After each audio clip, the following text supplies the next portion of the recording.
to the Writer Talks. I hope that all of you enjoyed celebrating Pongal and Makar Sankranthi, the first festival of 2022. Do you also reminisce over these celebrations during your childhood when it used to be very different from now? That is the thing about memory, isn't it? Our fondest, happiest, or the most painful experiences are etched in our forever memories, and at times it is a confluence of all these emotions, and we invariably relive such emotions. But have you ever held on to an unspoken memory for decades, maybe? Well, my guest today, Kolleen Kidd from Virginia, has done precisely that. She has held on to an unspoken secret memory for 4 decades and finally decided to relive it freely by penning her captivating memoir, A Rose for Sergei, that was first published in 2014. To quote Kolleen, it is an improbable true story that surpasses mystery and intrigue. In this evocative, richly described memoir, replete with candid revelations, Kolleen reminisces her first love with a former KGB defector, Sergei Kourdakov. In 1972, at the age of 21, Kolleen, working for the Defense Intelligence Agency, met this charismatic Russian, and it was an instant connection for both of them. In her award-winning memoir, Kolleen offsets the disparaging comments about Sergei and presents the charming, amiable person she knew and loved. Her captivating memoir is the second-place winner of the 2019 Feathered Quill Book Awards. Unlike most writers, Kolleen is not a storyteller by choice. Her passion and thrill was working for the intelligence, and her long career with the federal government started at the age of 16 and provided her with precisely that. Being the daughter of a US Air Force pilot, she grew up in Okinawa and all across the United States. So let's dive in and watch Kolleen discuss some of the thrilling and tender moments of her life. But before that, my dear subscribers, do get more people on board so that we can continue to engage with more brilliant writers from across the world. Please do like, share, and subscribe to the Writer Talks. I do hope you enjoy watching me talk to the fascinating writer Kolleen Kidd. Don't forget to get a copy of her memoir, A Rose for Sergei. Until next time, stay inspired, believe in yourself, and smile. Ahoy! Ahoy! Welcome to the Writer Talks. Joining me is Kolleen Kidd from Virginia, who has worked with the intelligence and has authored the riveting memoir, A Rose for Sergei. Ahoy, Kolleen. Happy New Year. Good morning. Thank you. Happy New Year. I'm so delighted to finally meet you. Thank you. Me too. This is great. I'm looking forward to talking with you. Absolutely, absolutely. Do you know you're really a unique guest, and not only is your book, A Rose for Sergei, not a fiction, but a memoir, it also chronicles a love story between 2 people from the intelligence, from 2 different parts of the world, and one of whom is sitting here right before me. And love couldn't be more intriguing than that. Would you like to comment on that? Yes, well, first of all, it was a story that I never planned to tell. And when you said I'm probably more unique than other people you've interviewed, they probably wanted to be writers, as yourself. But the truth is, I never wanted to write a book. I never planned to write a book. I didn't take any classes on writing a book. And so something changed. Something changed to make me want to tell this story that I really kept it a secret for over 40 years. So I can kind of go back to the beginning and tell you a little bit about what happened. When I was 21, I met Sergei Kourdakov. He was a Soviet KGB defector. He had jumped ship off the coast of Canada in 1971, and he was looking for a change in his life. There were no freedoms in the Soviet Union. He was very unhappy with his life. His job with the KGB was to break up meetings of people that had Christian believers and his job was to break up those meetings because they weren't allowed in the Soviet Union. And so he had something happen in his life, and he had quite a change of heart. So much so that he decided to leave his country and everything. I mean, this man had nothing. So when he was on board a naval ship, a trawler, he jumped ship and escaped and made it safely to Canada. And a year later, he was in the United States. He was talking with government officials here in Washington, D.C., and that's where I was working at the time for the federal government. And so it was actually my boss who introduced us. So here we were, two 21-year-old people, and we met. And when he met me, he shook my hand, and he didn't release it. And I sort of had to take my hand back, and that connection, it was a surprise. It was a surprise. So, and then we began dating. And so over the years, I mean, we dated for a while, and then life goes on. Things happen in your life. And so let's flash forward 40 years later. And it's a whole different life for me. I'm out of the intelligence world. I'm working in the school system. And I decided to do a little research about Sergei. I knew he had written a book. His book was called The Persecutor. And so I decided to look that up, do a little research on him, because I always thought his book would make a great film. And I just wondered if somebody had done anything about that. And sure enough, I did see that there was a documentary. And when I found the documentary and reviewed it, I was shocked to find out that everybody said that his life was a lie and that he was not in the KGB. He did not break up meetings. And I was just taken aback. I thought, well, this isn't right. This is not right. So that's when I decided to write the book. All right. That's a very interesting backstory, and I think it's a great impelling factor that prompted you to write. Yes, I thought, there are things in your life that you regret if you don't do, and I thought if I don't stand up and say something about him, that is something that I would regret. And I don't think people should have any regrets in their life about anything. So it sort of pushed me out of my comfort zone. And so the person that never wanted to write a book wrote a book. And I literally picked up other people's books and read them to learn how to write a book, because I really didn't have that knowledge. It was because it was something I never wanted to do. I never pursued classes. And so I'd pick up other people's books and study them. And that's how I learned. Learn to do the writing. Wonderful. And for a first-time writer, I must say I loved reading your memoir. It's absolutely captivating.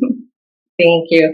I think when a person keeps a story to themselves for that many years, I mean, it was a story I didn't tell my family and friends about this time in my life. I just avoided it. In fact, my boss had even said, you shouldn't tell people that you're dating a KGB defector, for your own safety. So he was, my boss was a father figure towards me. So he had sort of suggested I don't talk about it. And I agreed with him. It was just something not to talk about. And so when I did write the book, people were surprised. So that explains the 40-year gap, isn't it? You kept this as a secret for 40 years. I did. But when you don't talk about something for that long, and then to all of a sudden talk about it, it's just, I mean, the story that I had kept there for so long, it was like you remember every single word. I think because you don't tell a story over and over, it doesn't change over time. It was like a first time telling in writing it. So it came out exactly as the words. I even remembered the words we spoke to each other. So it just came out like that. And I'm sure on some level it might have been cathartic too. It was, yes, that it was, yeah. Actually, when I looked up your book on the website, this disclaimer, I'm going to read that out for you. That disclaimer caught my attention. This book has been cleared for open publication by the Department of Defense's Office of Pre-Publication and Security Review. As soon as I read this, I was like, wow, this is truly something. I mean, how many books do you come across that have this kind of a disclaimer? Now, what was the uppermost thought as you got down to writing this memoir? Well, I just felt I needed to get the story out. I just felt I needed to do it, really almost as fast as I could. It's like I've waited this long. I don't want to wait any longer. I want to hurry and get it out. And so when I was done, of course, it takes a long time. The whole process takes a long time, especially if you self-publish, which is what I did. So again, not only was I learning to write, I was learning those steps too. And then I knew from when I worked with the government, my first job was with the Defense Intelligence Agency. You sign a paper saying that, if you're going to write a book, you have to clear this with us. You can't just go and start talking about things because you might reveal things that you don't know you're revealing. You could hurt somebody or damage somebody or reveal classified information. So then I had to research that. How do I go about doing this? And that took about 2 months then. So I tracked them down and sent the book in. First I sent it to the Defense Department, and then they said, we're also sending it to DIA because I had switched jobs then. I was working for the Defense Department, Office of the Secretary of Defense. So they said, we're going to send it to them too for review. So that took a few months to do. And then it was a long wait, a sigh of relief when it came back. I'm like, yes, I can do this. I'm terribly glad that they gave you the permission to publish it. Me too. I was surprised. I just didn't know what to expect. So, this whole self-publishing and editing is all new, but it was fun. I really enjoyed the whole process, everything. Lovely. So we will continue talking about our rose for Sergei and your writing process besides a host of other things. But first, let's dive into the rapid response section. Okay. Great. So you're ready? Shall we begin? Okay. Yep. Right. So here comes the first question. Now, between writing and working for the intelligence, which do you think needs greater observation skills? I think they both do. And I know that for people who haven't done both, they're probably thinking, what? You would think that, of course, the intelligence field, but they both require attention to detail. They both require observation, learning and studying. And so I think the both skills probably go together. And one of my jobs with the Defense Intelligence was editing a top secret intelligence journal. So I was still a teenager, 19 years old, and I was an editorial assistant. And so those were skills. The writing skills for me went with that part of it because I was working on a journal. So it was intelligence. It was crisis situations in the world. So I used those skills, those editing skills with that. So for me, I would say both. Pay attention to detail. Be observant.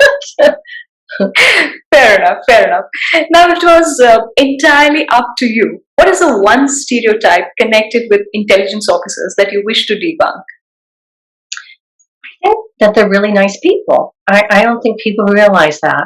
They're everyday normal people. You probably, if you met them, or some who were undercover, you're not going to know it. They come across very friendly. They know how to change the questions around and answer questions to lead you away from other things.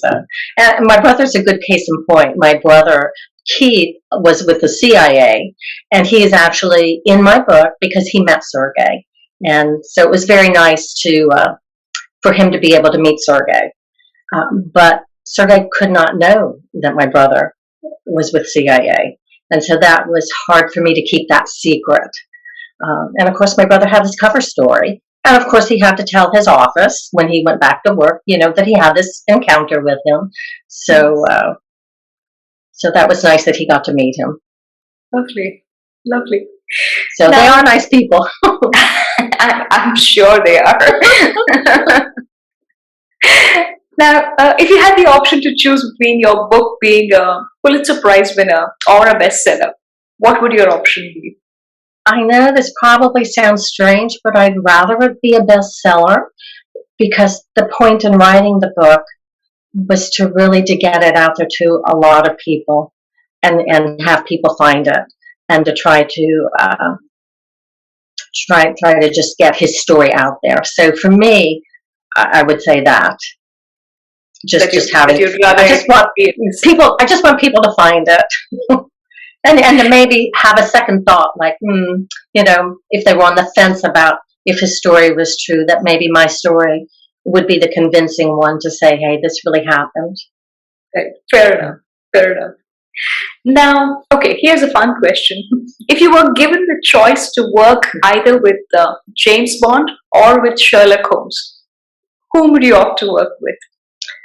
I probably would say James Bond. In fact, there's a part in my book where I say, because of what was happening with Sergei, because he would, when he'd come to my apartment, he would check everywhere for microphones or for people hiding there. And so, I mean, you can imagine as a 21-year-old, every time he came over to see me, checking under the bed and in closets.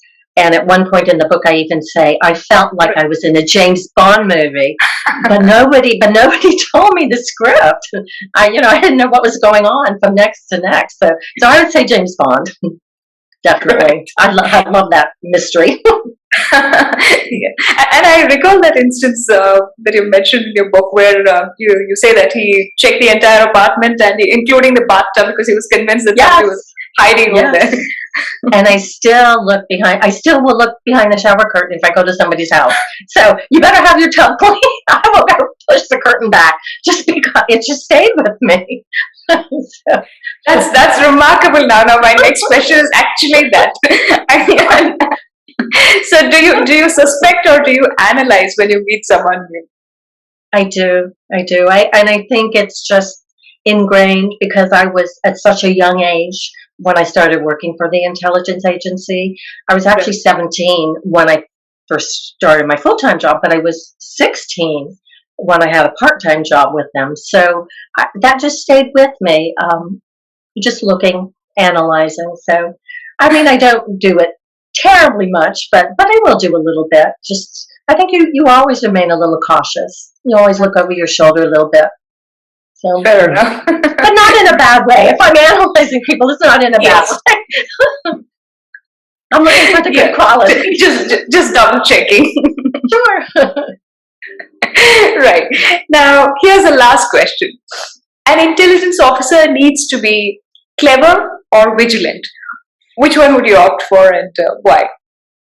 Well, they do need both, but I do think clever to get themselves out of situations. I do think that would help a lot to be able to switch things around and make things work out okay. So I would say clever. Right. Fair enough. Yeah, thinking on the spur of the moment, on your feet, right? Exactly. Because you have to be prepared. Fair enough. And it all sounds so exciting for common people like us. It really is so exciting. Well, in the area I live in, near Washington, D.C., there's so many people around us who, I mean, it's a common to say everybody and their brother works for the government. And in my case, true, my brother did. So it's true. I mean, it's just, it's the area we live in is very different from most parts of the world. So. Right. Now, thank you so much for being a sport. Coming back to A Rose for Sergei, the title, it sounds so honest, so simple, romantic, and embedded with a tinge of melancholy. Just with a tinge of melancholy, as I said. And what made you choose this as a title for your memoir? I actually had a different title chosen for it, and I went back and forth. The other title I had was You Could Be Spy, because that's what he would say to me. We're dating, but you could be spy. But then I wanted his name in the title to help, again, for research and marketing.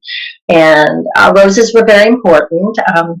Sergei was quite the gentleman. I think a lot of people would be surprised because he had a very tough guy demeanor in the Soviet Union. So it would be hard for people who knew him then to understand that after our first date, he sent me a dozen red roses. And so roses were very important. And he's told me that, and the card he explained to me later why he sent red roses. He said in Russia, a red rose is a sign of a bleeding heart. So I sent you red roses because I missed you. And so a rose is the sign of a bleeding heart. And he said, my heart bleeds for you. And you're gone. That's, So yeah, what a line that is. yes. So that's why the book, the book is for him, so it's a rose for Sergei. So Fair enough. Now, what was the most difficult part to write? And why did you opt for a memoir instead of a novel? But wouldn't it have been easier to turn it into a novel? Then you didn't have to go through this process of right, application and all those things. right. I think because it is true, and I thought because I'm trying to speak up for somebody, and he's not here now to speak up for himself. I'll say that he's not here now, but to speak up for somebody, it was important for me to let people know this is a true story. This is what happened.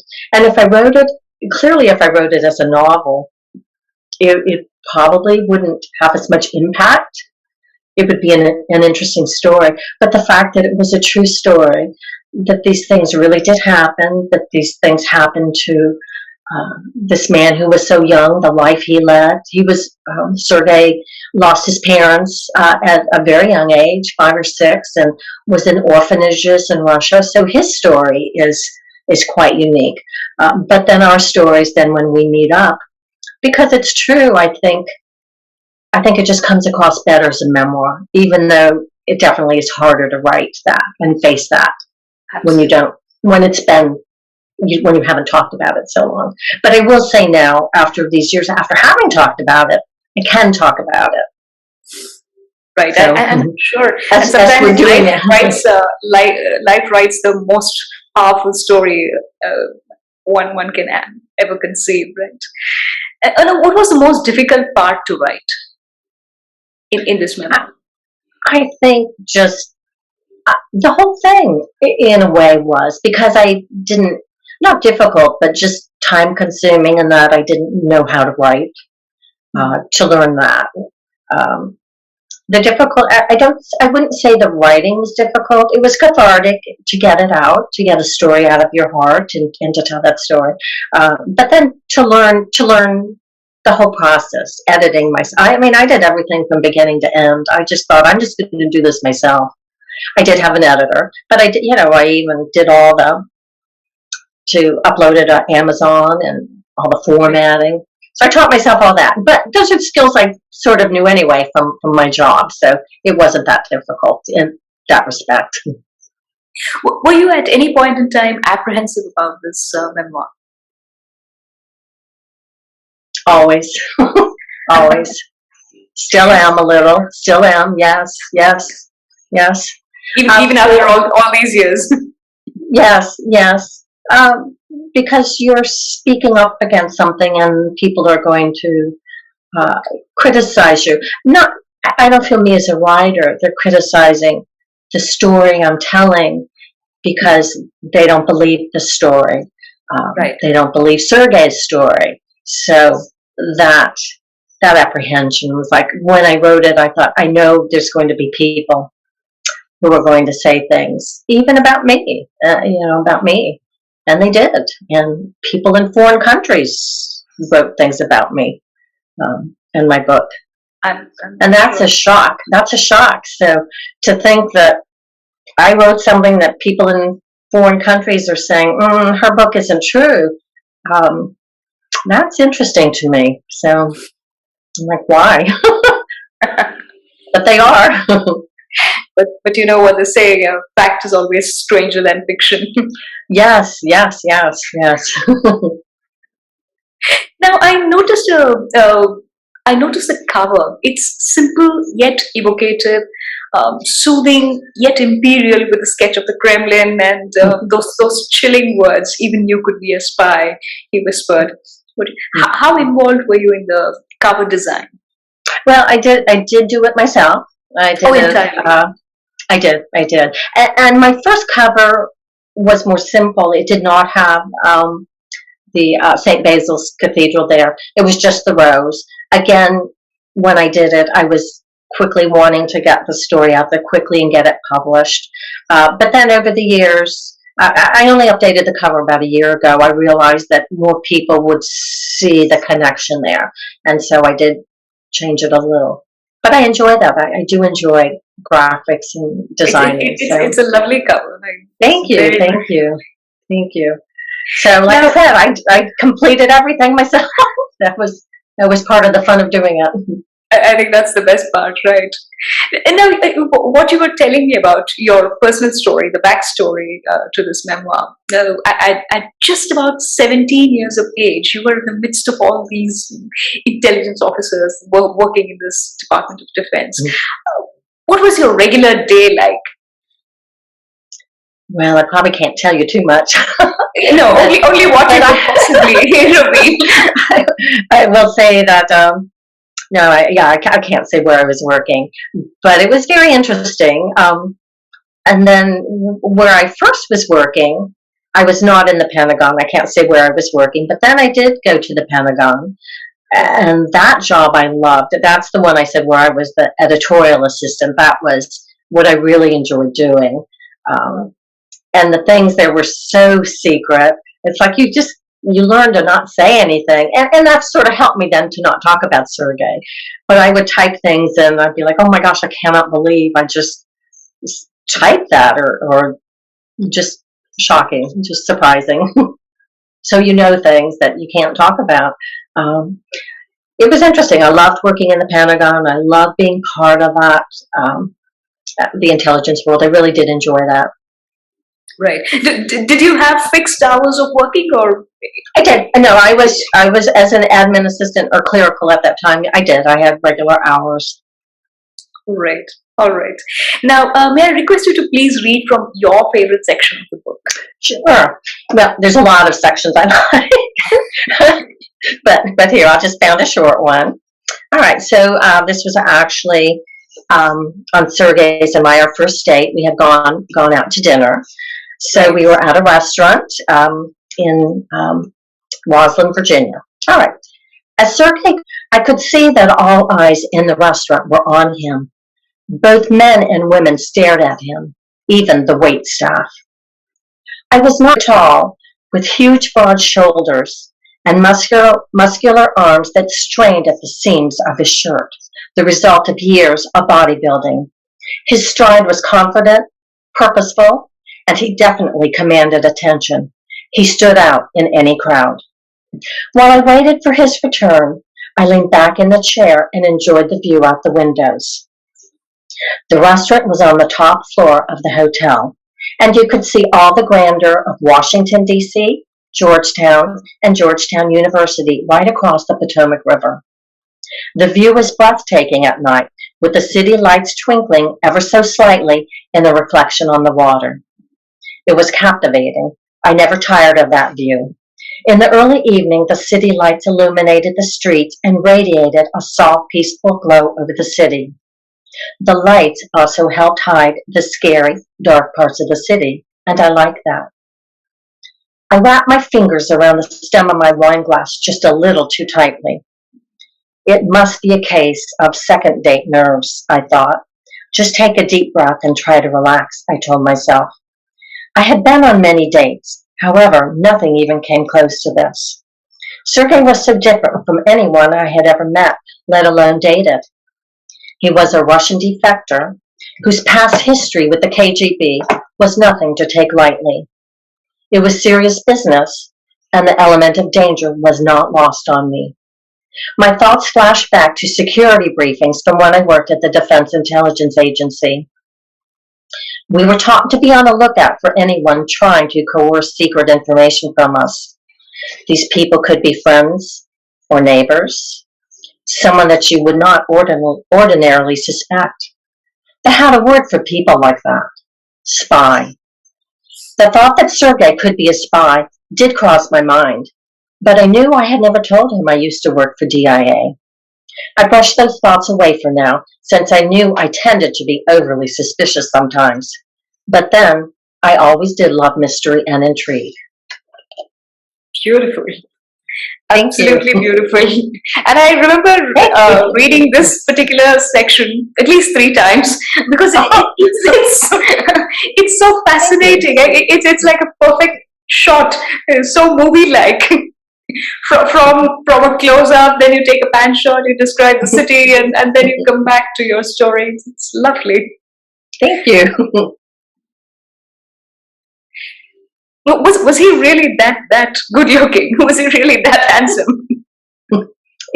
He was, yeah, he was. He was tall, like 6'1", and he had worked out. He was very strong and muscular, very, very well built, and he taught himself. I think when he was in the orphanages in the Soviet Union, he was picked on. He was bullied as a young kid, and so this was to be able to take care of himself. He wanted to become the strongest, to be able to look out after himself, and so it was sort of a way of self-preservation to do that. So he worked out. He was very, very strong.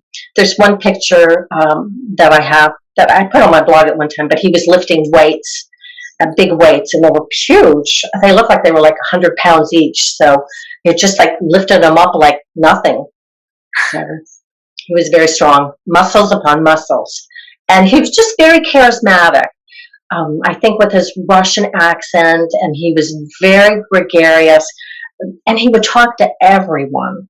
He just loved talking to people. I think everything was so new here to him, and he was excited about everything he saw and did. And I think that charismatic, that fun, people just responded to him. They really liked him. People really were drawn to him. So probably it was that charisma that drew you as well. Yes, he was very down to earth. He was just so excited to meet people, and like I said, he was quite the gentleman. I think, others would paint a picture that he wasn't, but he really was. He opened car doors, just very polite, very polite. So. Right. Now, as I heard you read, it seems to me that you wrote this, at least this entire episode in one sitting. How long did it actually take for you to write? I mean, the entire memoir, Sure. How long did it take for you to write? It took over a year. But what I read from was the first chapter, and anybody will tell you, any writer, that the first chapter will take the longest. So I did spend a lot of time on the first chapter trying to set up the picture, and I actually start the first chapter with our meeting, and then after the first chapter, at the end of chapter 1, I'm like, how did I end up in this situation? So it's at the restaurant when he does tell me he thinks I'm a spy, and so I end that chapter 1 like, oh my gosh, how did I end up like this? So then the next chapter begins with how I go back to working for the government, my first job. So I backtrack a little bit, and then I catch up to where we're back on our date. So, but it did take that first chapter. People really do have to spend a lot of time with that first one to get people interested. So I did learn that. Fair enough. Now, what has been a revolution in this journey of writing? Has there been any revolution, any epiphanic moment? I think hearing from people all over the world. I've received emails from people just commenting about they found my book. Some people had even known him, and they were glad to know more about him. They had met him. He used to go around and talk about his life, and so he talked to people in colleges. So I've heard from those people, people who had actually met him, and then I've heard from people who just thought it was a really good story about life in general, coming of age, being a strong, independent woman, to be on my own.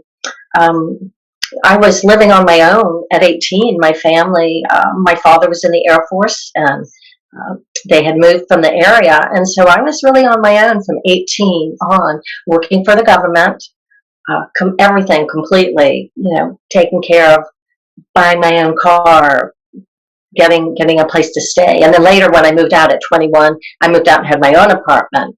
And of course, Sergei, when he saw it, he thought it was a dump. He's like, "Your place is a dump." And I was so proud that I was on my own, paid everything myself, took care of myself, and and he thought my place was a dump, because I think he'd been in, people's homes that have a lot more than me, and here I was just happy. I think when you're first starting out, you're just happy to be on your own. I had a hand-me-down sofa and plastic end tables, and so he looked around and said, "You live in a dump." And here I was really proud of it, everything that I had accomplished. So very different. Right. I think he thought everybody in America lived, very well off, and here I was, trying to make it on my own. Correct. No, yeah, you're right about that. Because normally when we meet or come across people from the first world, you always think that there is no poverty there unless and until reality hits you. Right. Right.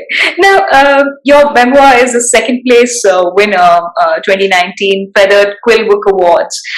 Yeah. Since you were talking about, you've heard from so many people, you've had such lovely compliments. Is there any particular compliment that has stayed with you? Oh my, there's a couple. I think the one from a young woman wrote and just said that she just felt that I was a good role model, strong female role model for women, for being independent. She just admired that I was independent at such a young age. So that was nice to hear. Some people wrote that Sergei's story had changed their life, and then to hear my story on top of it, that it confirmed that it was true, that they had changed their mind because of my book. So that was always good to hear. So. Now, what was the one unique thing you learned about the 1970s? Because that's one of the times that you focus on now, or the main time that you focus on. So, what is the one unique thing you can tell us about the 1970s that's completely different from now? Right. Well, number one, we did not have cell phones. Right. So, I mean, we did not. We did not have cell phones. We did not have computers. So life was very different. And I do think people were independent were pretty independent. I think still at that age, at that time, people started out more at a younger age to be independent. So I see that. And my parents were good role models. They set a good example. They didn't think anything of me being on my own at that age. So. Right. Are there any favorite writers or any book that you're currently reading that you'd like to share with us? Sure. I just finished one that I really enjoyed. I'd like to actually write to the author, and because she lives locally, and of course she was in the intelligence field. So her book is not a true story, but I wrote down her name because I didn't want to forget it. It's Red Widow, and the author is Alma Katsu. Katsu, I might be pronouncing it wrong, but it was a really good story, and because of the author's knowledge in the intelligence field, for me it really hit home. And of course it's in the neighborhood, it's in my neighborhood, so that right. Yeah, and she's a retired intelligence. She is, yeah. So that was good. So I think because of my life, because of what happened to me, and it was a true story, a lot of books are more exciting if they sort of have that realness to them, knowing that, I mean, the things that she would talk about, I'm like, oh, I know that. Right. I know those things. So, but as I was writing her book down, Red Widow, I also was thinking of other books, and I came across a theme here. So, of course, the other one I really like was true is Red Notice by Bill Browder. And that is the true story. And then Red Sparrow by Jason Matthews. And he was in the intelligence field. And I thought, all these books start with red, so I probably should have changed my book to Red Rose for Sergei. I'm thinking I probably, if you put red in the title, you're going to have a hit book. So that must be the secret. Yeah, probably that's one of the things. I think that's the secret. So just put that in your title. So, but no, I do like spy books are my favorite. intrigue, Understandably, and right. intelligence. And if I read books that don't ring true, like somebody might write a book, but it doesn't ring true, and I will spot that, I'll put them down. I won't enjoy it. Right. So I'm a little more particular because you look for those things. Correct. So, Absolutely. Uh, Now, how hard is it to maintain the secrecy code, being a part of the intelligence? I mean, while you were working for the federal government, did you miss having an ordinary life, being a you do, teenager? you do a little bit. You do. Well, my first job, I worked the summer between my junior year of high school and senior year was when I had a part-time job with the Defense Intelligence Agency. And when I went back to high school, back to finish my senior year, I'm like, the world was so different. I thought, there are things I know I can't tell anybody. Just so different, things I saw and knew about, very different. So it was hard to, that's when I first spotted it. But yeah, I knew I could keep a secret. So, of course, I signed up to go back. I went right out of high school then, back to work with them, and loved every minute of it. Do you still love learning new languages and understanding newer cultures and your I habits? do. I do. Yes, absolutely. Yes, I do. Fascinating. Now, how would you describe love as an emotion?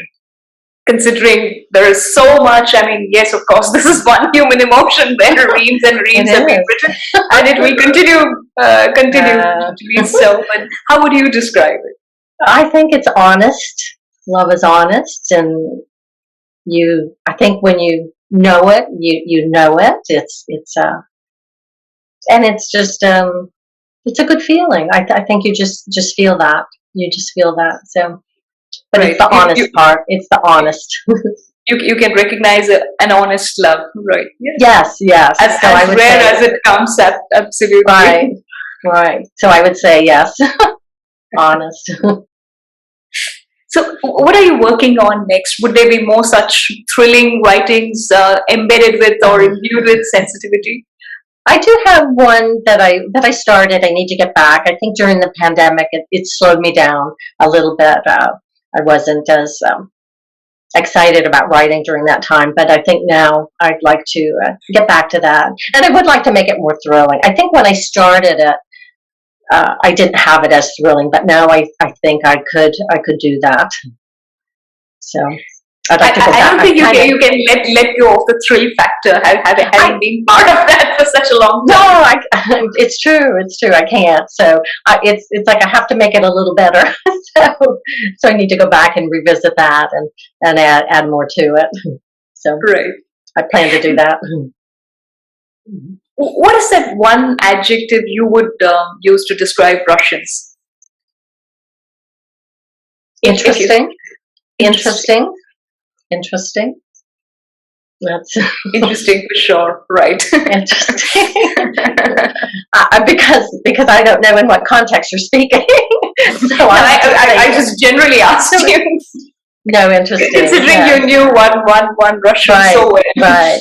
No, I do find them interesting, and I do think people are drawn to.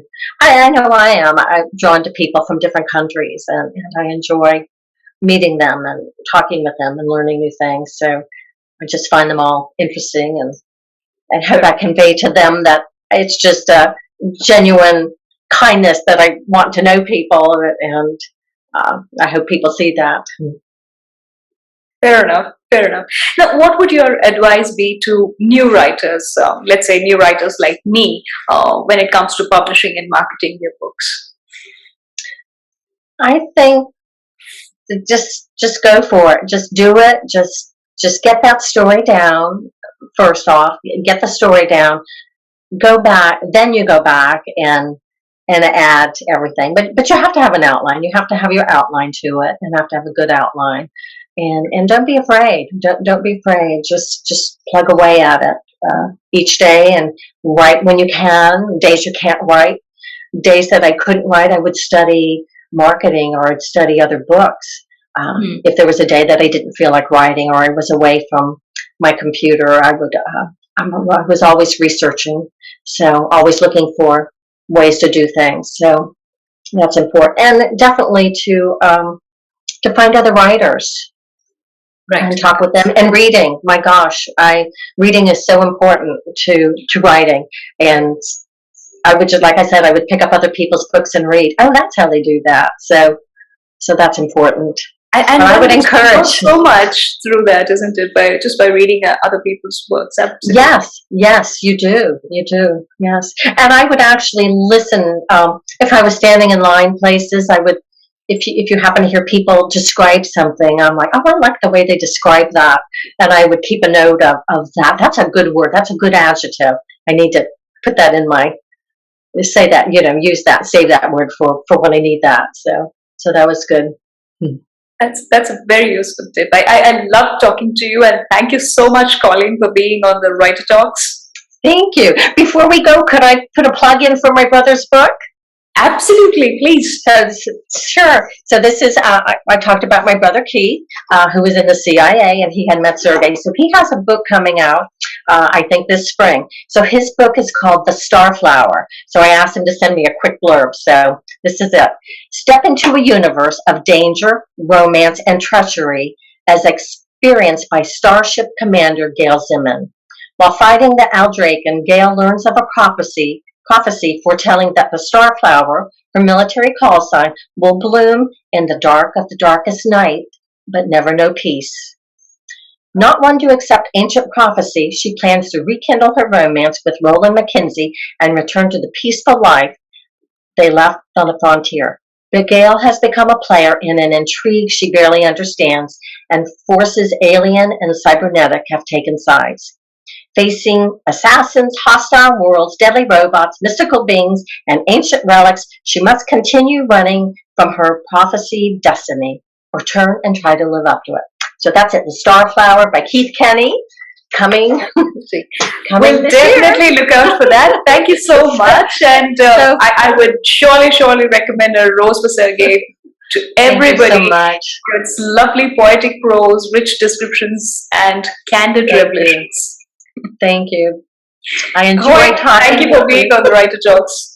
Thank you very much for having me. I love meeting you. Likewise here.